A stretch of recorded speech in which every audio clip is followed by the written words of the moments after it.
صبح بخیر. خوب خوابیدین؟ نه بابا، با این صدای خورخور کریم خانم مگه میشه خوابید؟ مرد و خورخورش دیگه. واقعا که براتون چایی آوردم. قربان دستتون، خیلی ممنون. شما واقعا مهمان نواز هستید. نه تو رو خدا نگین. میگم شما واقعا مهمان نواز هستید. کریم خواهرت واقعا مهمان نوازه. همیشه اینجوری نیست. امروز نمیدونم از کدوم دنده بلند شده که حالش خوبه. اصلا بهشون نمیاد این چیزی. زد آقا شو چایی رو داره میزنی تو کره. چایی که تمیزه. خب اوزی اولاردان دیا. هانکی لاردان؟ اولاردان پیسته. شما ترکید؟ نه.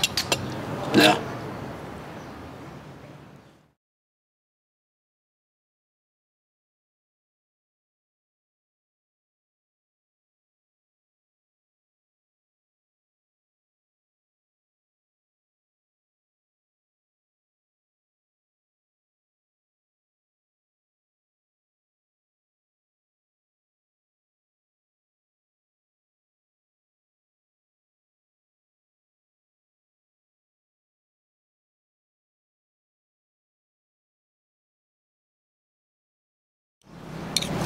اوزی اولاردان دیا.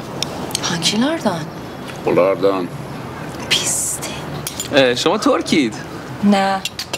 نه.